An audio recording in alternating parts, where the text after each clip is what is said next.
বিসমিল্লাহির রহমানির রহিম। আসসালামু আলাইকুম রহমতুল্লাহ। আপনারা সবাই কেমন আছেন?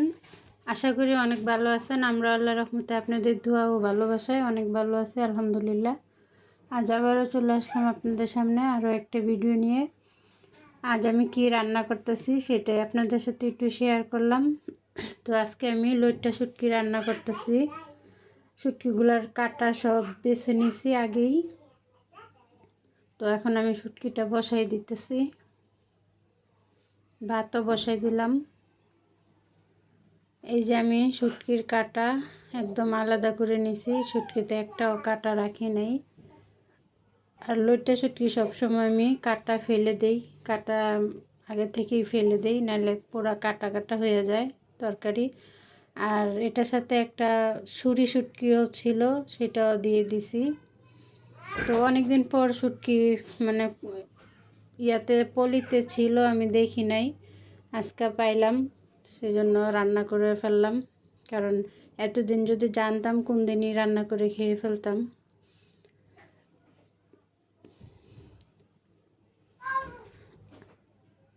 তো আমার ভিডিওটা যদি আপনাদের কাছে একটু ভালো লাগে, লাইক কমেন্ট শেয়ার করে দেবেন এবং সাবস্ক্রাইব করবেন। যারা করছেন তাদেরকে অসংখ্য ধন্যবাদ, যারা পাশে আছেন তাদেরকেও অসংখ্য ধন্যবাদ। তো আমি এখন আস্তা কিছু রসুন আর পেঁয়াজ দিয়ে দিলাম। তো ভালো করে কষাইয়ে আবার এটার সাথে একটু পানি দিয়ে দিব। তো আপনারা সবাই আমাদের জন্য দোয়া করবেন।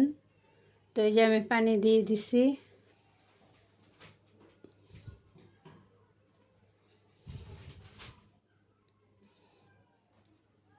কটা কাঁচামরিচ দিয়ে দিলাম।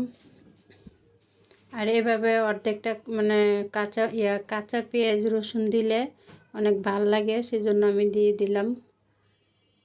তো আপনারা সবাই ভালো থাকবেন, সুস্থ থাকবেন আর আমাদের জন্য দোয়া করবেন। আমি একদম ভাজা ভাজা করে নিব। তো হয়ে গেছে আমার তরকারিটা।